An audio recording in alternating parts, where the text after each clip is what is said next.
wanted to show you what I was talking about earlier with taking something and then just collapsing it or merging it.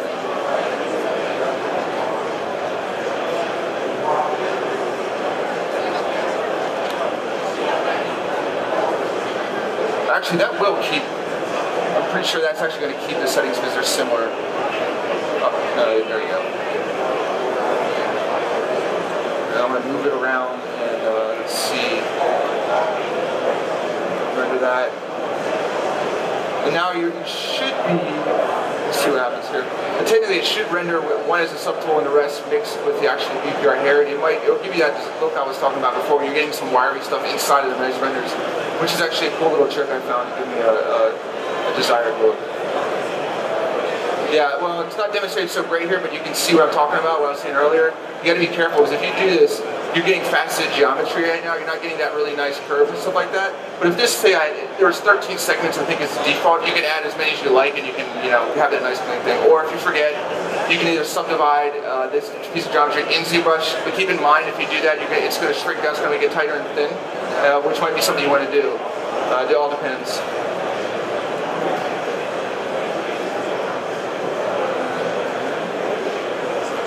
I don't really think I have. I'm not going to go and do the whole hair thing, but like I said again, the desired results can look.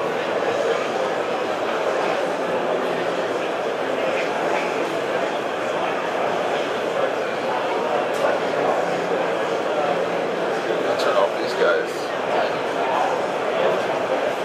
And basically that process is how I step through this entire thing. And instead of rendering it, we can go look at it right here. A little depth of field. And that's what I was saying, like, a lot of this, you're getting this hair in here is rendered with the BPR, and you get it nice and clean. Some of these other hairs are not getting it. And that's how I'm getting some variation in the beard. Now, you can probably do this multiple ways, I mean, there's so many ways to skin a cat. I mean, to be really technical, I mean, it starts to get a little this close. You're starting to get some breakdown over here. If I would have had another hair of BPR down in here, it would have been much more desired, a good look. And over here, same thing with this fur. This is actually, just the exact same concept with the mustache. Is I basically just had some thick stuff. I rendered 3. That was a thick, like a medium, and then a medium short, and then a long thin. You can see the long thin gives some nice variation. And if I didn't have that, it would look incredibly stylized. The thin hair over top of the other ones give it a little bit more sense of realism. And you can also, if you gave it even further, which I didn't even think about, you can always apply a texture map to this too to give it more depth. So, I guess we can talk a little bit about the noise maker, my uses of that.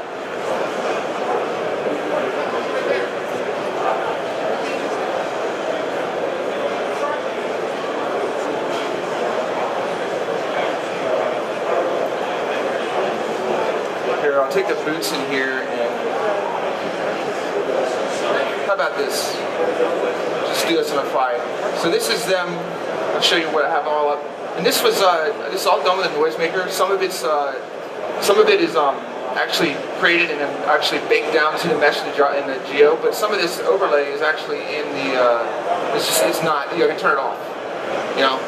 And it's, you can, if you have the fidelity in the mesh, you can easily do that, but sometimes you don't need to. Like if I was going to take this out to bake it in a normal map, or render somewhere else, you could do 2 things. One, you could just, whatever map you use, just use it as a bump map in your program of choice, or you can just leave it on here in BPR render, and you don't have to worry about it. And you can sculpt underneath it, and it's always on, which I find incredibly useful. And so basically, my thought process is when I go around beating something up, and we'll do that. What I'll do in a minute is I'll go down to like level 1, like swipe by the top, clean it, and we'll just go through and just roughing this up really fast with multiple techniques and whatnot. But then at the end, what I like to do is then take the noise maker and generate random just crazy stuff and then bake it down just for some surface aberrations. And then I'll maybe invert it, move it, and do it again. And then it starts breaking up the surface. And then you can just go sculpt some more, dig it up even more. And to be honest, when I look at these right now, I'm like, if I would have had more time, I probably would have messed them up even more. But I had to get something done, so it kind of was like a fast pass. But maybe right now we can just go ahead and recreate these and make them even more beat up and dent up. And I'm always interested in other artists, how they process to go through this. I got that autosave going on there, but all right. Go down to 1. just duplicate it so we can always use that for reference. This is actually a good point to bring up. I find my workflow that's very handy. Like anytime you want to do something, it seems common sense, right? But it's easy to forget. You can always use morph target and morph back, but there's, I prefer actually, if I'm going to experiment or do something, I always duplicate my subtool, and that way you always have it in a good, working state, and you can just, go crazy.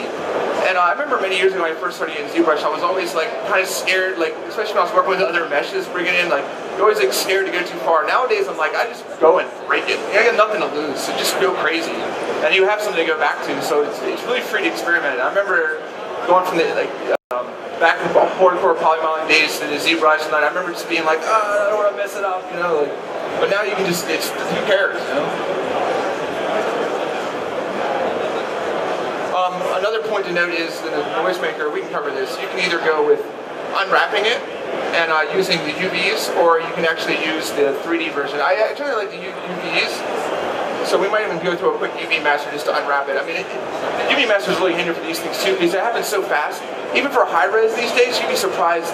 I used to be really anal on doing my clean unwraps. Well, the high-res stuff, you can get away with so much with UV Master. I mean, especially if it's a messed up piece, the seams, I barely even worry about it. I can usually paint them out in the end or something like that, or more often than not, it's sometimes not even noticeable.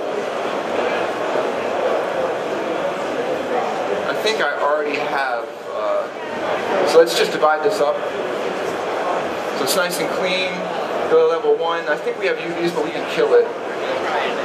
Elite UVs. It gives me a chance, because I actually said I was going to cover this, so I might as well cover my grounds while I'm here. Don't make a liar out of it. Work on clone, usually, especially if it's subdivision. And then, honestly, this is about as easy as it gets. Enable control painting, attract from ambient occlusion. And let's unwrap this. Boom. Let's see what we have here. Look at that. I mean, you can be anal if you want, like there's some stuff here and whatever, but I'm telling you, I used to be crazy about unwraps, and then finally I let go of that, and like 90% of the time, unless it's a specific like a head or something I have to hit, and depending on the nature of things, it's so fast. I don't waste any more time with it, especially with high res. I mean, low poly game stuff, obviously UVs have got to be tight in order, but for high res, especially if I'm going to bake stuff for games that I want to touch in the high res, I can just do this way fast. It's awesome because UV wrapping is, and I never hated it, but it's a time sink. I mean, it used to be like my movie day. I just sit on Netflix and just UAV unwrap and whatnot. So I guess I kind of lost that aspect, but as far as production sense, this makes so much sense. And you gotta unflatten that, copy, back, paste UVs. So now they're back. We'll turn the surface off for right now. Turn the noise off. That white, a little obnoxious. Like this. Alright, so I got a nice, clean, here's a point to bring up too. Like, my workflow now, I still use a lot of, I build the base of this in polymodeling so I can do it fast. But I have to admit, with the ZBrush and things changing, my workflow is changing. I don't have it there down quite yet, but this year, especially, with things to come and whatnot, I want to get out of the way of doing more polymodeling and do more ZBrush because it's free. I think there'll always be a little bit give or take, but as my process grows, these things are constantly changing. I'm very open-minded to it. I don't want to be a guy stuck in the old and stuff like that. There definitely workflow changes, but there's so much potential, and I see it becoming more and more faster and more efficient. So a couple of things I like to do here. It's usually when it's something like this clean or whatnot. Put on some clay tubes. At a low setting, sometimes it's really good. You just kind of push and pull and like get some. It might be a little bit more geometry. Or, actually, when I think about it, it got a little soft there around the edges because we subdivided, and also before it was tighter, and I took a mesh and then subdivided again. So it's softer than it originally was when I brought it in. And what I'll do is I'll throw a clay polish on this, which will clean it up somewhat. We might get some, like, it might not look so hot around here, but, we'll bring it back. I mean, it's beat up metal. It has a lot of freedom. Don't be so crazy about it.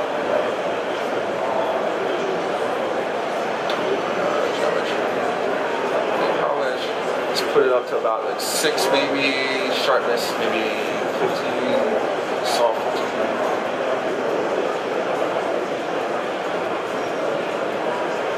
It's getting a little tighter. Up this to 12.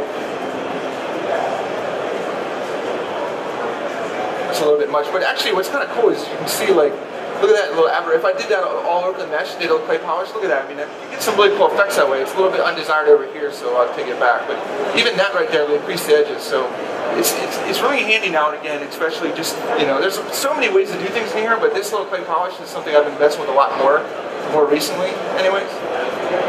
And even, this is a regular on dots, but you can actually go to color spray, which gives you like much more range. And actually, for now, we can, well, we don't have symmetry, so we're going to have to give it more uniqueness anyway. So a lot of times when I'm moving this around, I mean, you can see it, but I'm hitting Alt and it's pushing in and out, in and out, in and out. So it's getting, instead of going all up, you know, you're getting some variation. And that works with the color spray or with dots, either way. You can, like, sometimes it depends, but the initial stages of beating something up, I'm just going to go, like, just get loosey-goosey.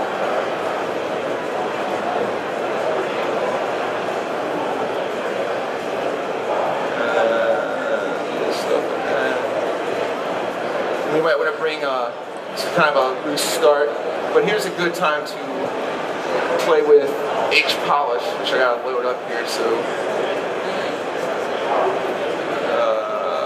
gonna find this here.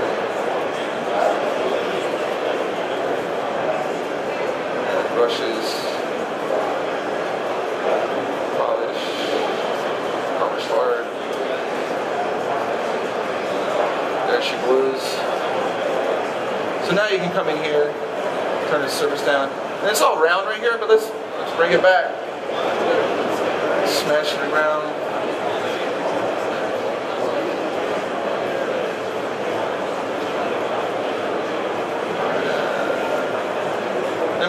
We might be wiping out some of that dent detail, but it's so quick and easy to bring it back. I never worry about it. Plus, it just makes it more organic and not so uniform.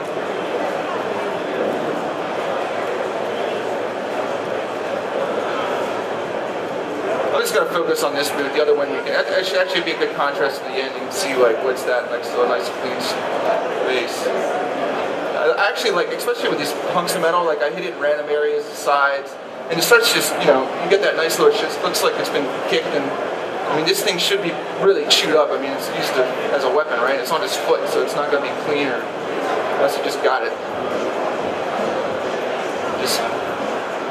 It's hard to imagine a barbarian warrior with brand new clean boots. It's just weird. He's out there wrecking shop.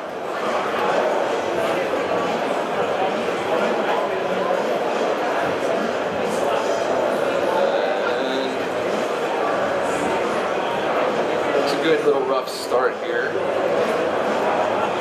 And now, actually, why don't we freaking just start like, obviously, it's good to have some nice dents and stuff in here, so you can just use the move brush for that. And you get some variation to like, hey dude, this has been through. And actually, like at the beginning when I started, I should have had more of this in my opinion. Looking at it, it's just a little bit too pristine. It hasn't been dented up a lot. And it's nice to move. It's nice to move and push and pull like I'm doing, but you always got to keep in mind when something gets pushed in, it's going to go other places. Not just one direction. It's going to go out and in, and that's also going to give you some depth.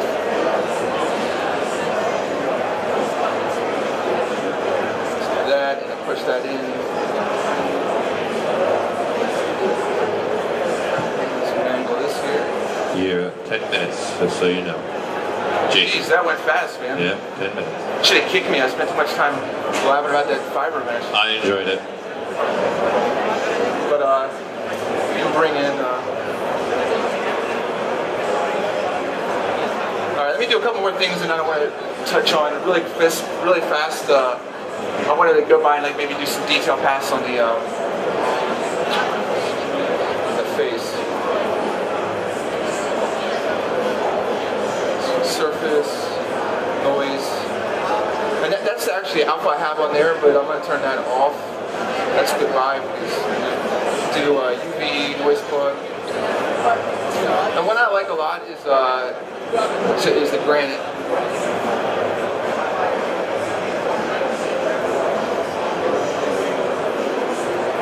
Center this really fast.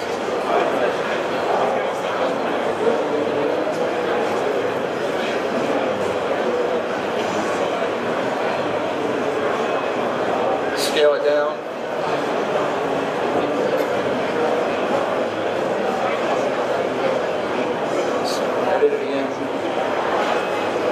can adjust the octaves and frequency.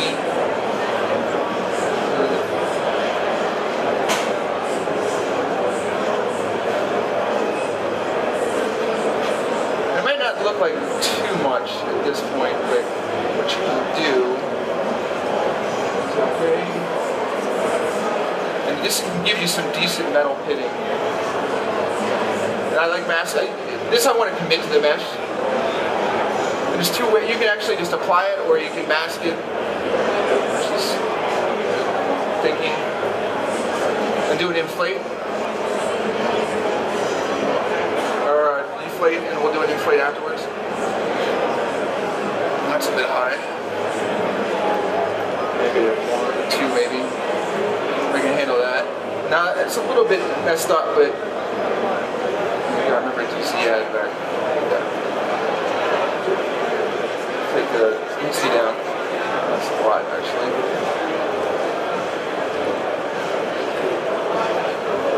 But anyways, smooth it out, and then see, there's too much of it. But you got to just like kind of get rid of some of it, put it back. Now you could have also, instead of me applying it all, I could have actually left that mask on and just hit the areas I wanted. But then still, I can just go back in and just, smooth out, and then play tubes right back over it. And then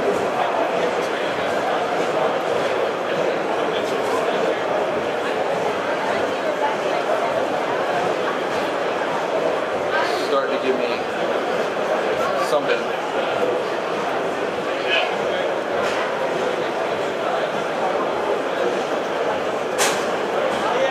And smoothing still. I might want to switch over to this on.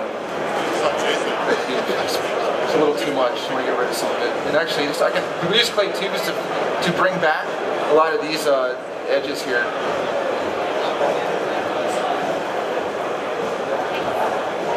Strength up.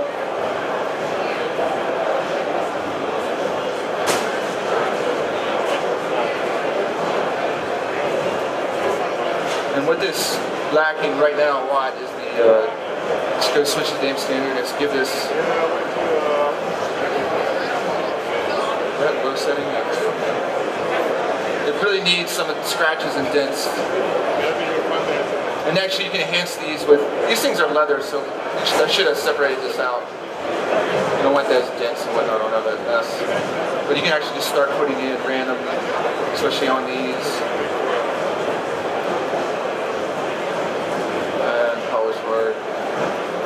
Try to get some of this back. And some of these hittings, which is a little bit strong in a lot of these areas, I probably wouldn't want it so much. But again, with the H polish, which is cool too, is like I'm again all in it up and down, so it's smoothing and like it's changing the surface.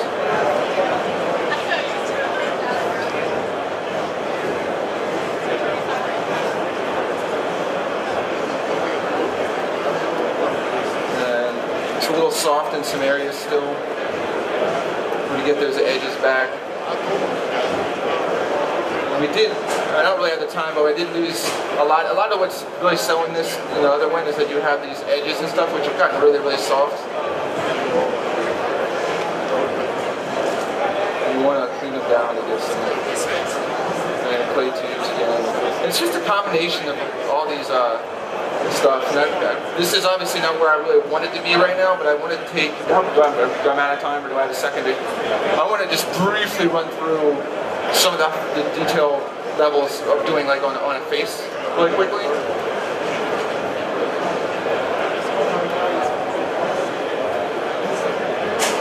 I mean, we have something chewed up here, but here's a good idea for the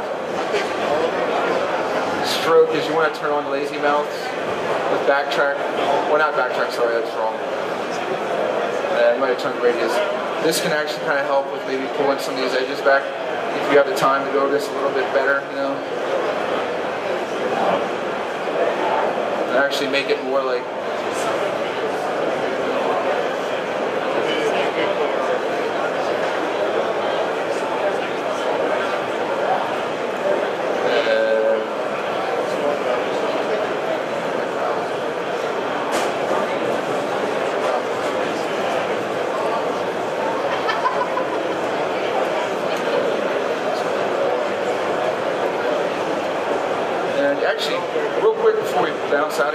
this might be a time where, you know, it's a little soft. It's not really coming out exactly like I imagined, but this clay polish could clean up a lot of those edges and you know, give it more like, surface effort. That's way too much. But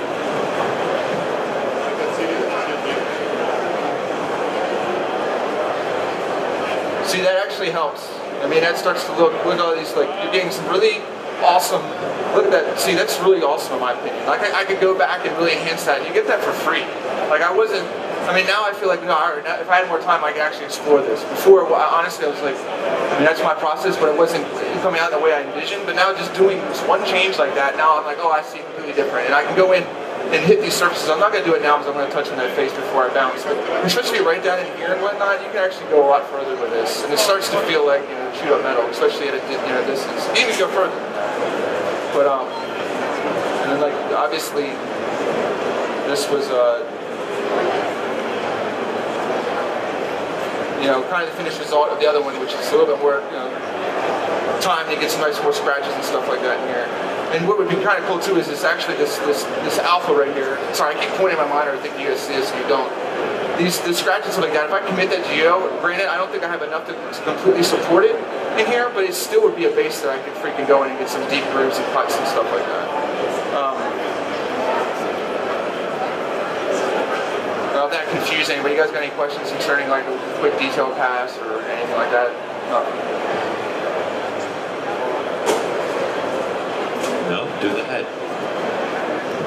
Head detail, do it.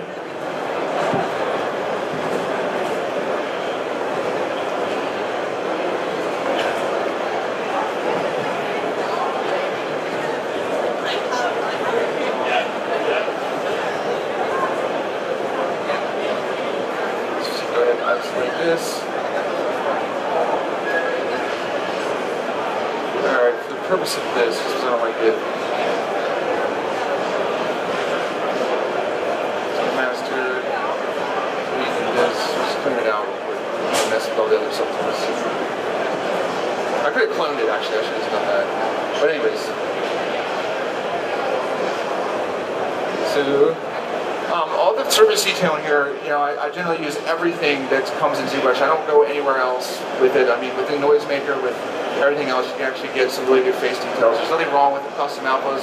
I mean, dude, I've seen a million awesome models made different ways. This is just a cool way, right out of the box, start it up, you don't have to have anything else. You can get facial details that tight and clean just using stuff in here. I guess a good example would be, let me just wipe it all out. And then we'll just kind of try to recreate it a little bit. And the methods I go through with that. First off, again with this clay tubes, this is probably a very, very low setting. Usually one set to spray. And you can start getting some, look at that, like, see, you're already getting, this is a nice base for skin. And also, what really gives a face, like, you don't notice it, but all these little dimples like that just makes it rough. That's created the same way on a larger scale at the end. Like, I went through a really soft thing and just right over top of it with actually the standard brush. And it messes it up, so they make it so clean. It gives them much more character. So and again, I'm going in and out with this with the Alt key, so it's, you know, pulling and pushing at the same time, just randomly hitting with my thumb here. That should give it a good start. And here's another standard brush, or set to alpha, and I think it's 46. Yeah, this guy right here, and the color spray. And that's your line. Where am I getting that? Bounce back to that, to that. Alright, I take this to a very low setting. Dynamics on. Intensity down. That's also going to give it, now we're starting to get a little bit coarse, or a little bit big, but that's okay because you have a good mix of all of them. And it seemed, I remember back in the day when ZBrush started, everyone just used a standard brush. It was so hard to get away from it. And I did too. After a while, I just abandoned it. I'm like, I barely ever use standard brush. But and I used the Damien standard brush. And that works great, and that's still awesome. But the standard brush at a low setting is still very, very effective with tight wrinkles. As a matter of fact, most of these eyes, like I'll lay down some stuff with the Damien standard for some wrinkles. But just pulling these out with magnifying and the standard brush is still awesome. I'm actually in love with the standard brush again at low settings. All settings, really. let's actually first do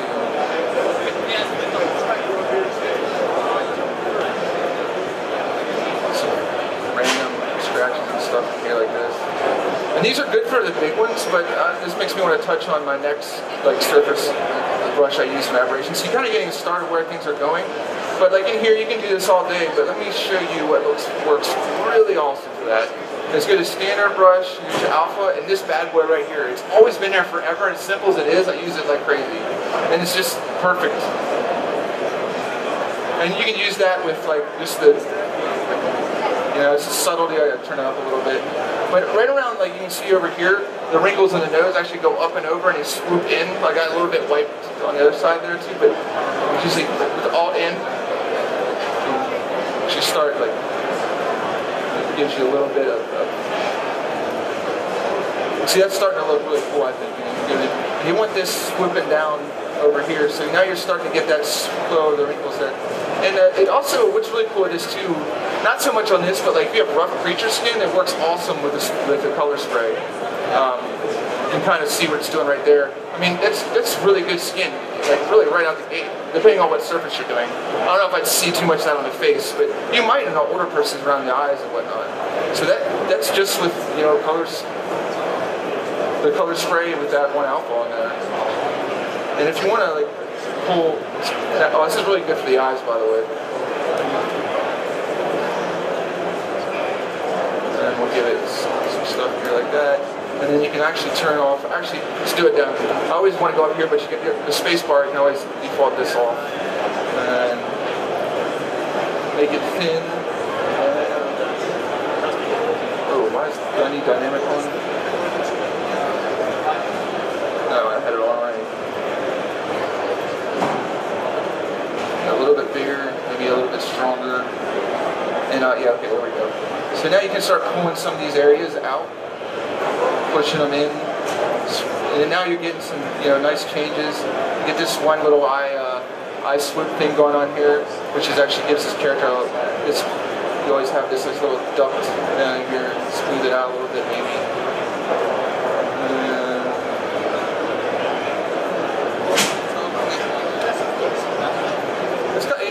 Depending on what you're doing, like you start getting these random things in here, and like, you know, they're really, you just build on them. And then maybe standard back with that 46 alpha. Oh, there she is right there. Set with color spray, and then get some pores back in here. And you just kind of go over top of it, you know. And lastly, with any questions or whatever, here, let's bring some stuff back in here. There's a question right here, sure. and then we'll go to the swap. Yeah, I was wondering, how do you get those bumps that extrudes out, those little small bumps? I'm sorry, I can't hear. You know those little bumps that kind of pimple bumps or something? Oh, like the randomness of it? The one that's like kind of coming out instead of going inwards? Oh, you just either reverse, but I can actually cover that right now. Remember when actually a better example, when I did that boot and I did that granite noise maker, that's what this is too. And I'll demo that real quick. I know you guys, I didn't make the best use of my time, but I'm new to this, so bear with. Yeah, surface modifier. So noise. Actually, it already has one on there. You can see it. I didn't have it applied.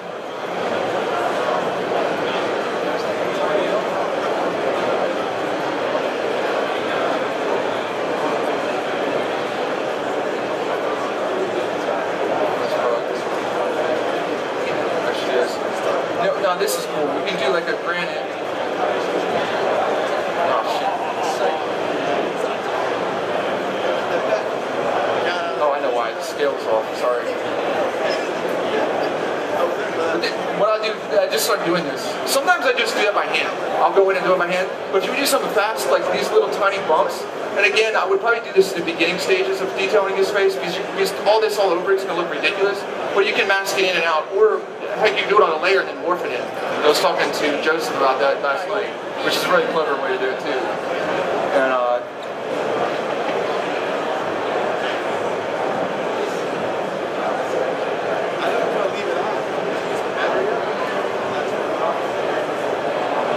And you definitely want on a low setting by all means.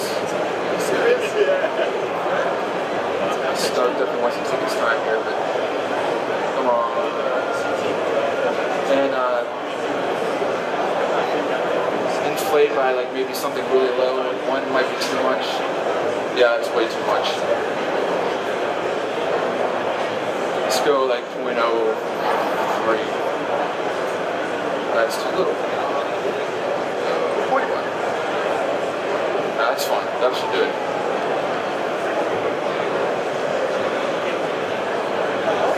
And of course, you know, it's a little bit clean, but again, like if I did this at the earlier stages, not that far in the back, but like, there's nothing that you can't like get rid of with a little bit of like or smoothing it out, doing it over.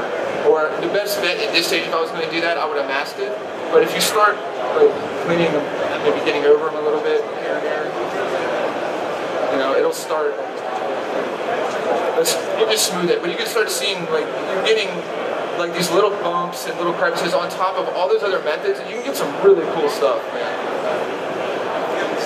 I'm pretty,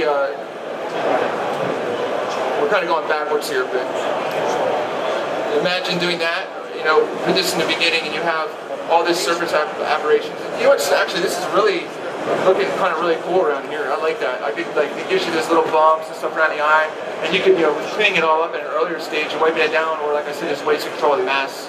There's a million ways you can go with that, and you can get the desired result. That's what I was saying. In the past, I used to have alpha libraries and stuff like that, which is still really effective in certain instances. And you know, it depends on what you're working with. You work with scan data. Sometimes you have to stick with what. Like we do that at Lorelei. You have to stick with the base of the actor because you want to match the sculpt to the skin, so it's a little bit of like interacting the two. But anyways, if you guys got any last minute questions or anything I can help anybody out with? Ladies and gentlemen, Jason Martin from Mid Software.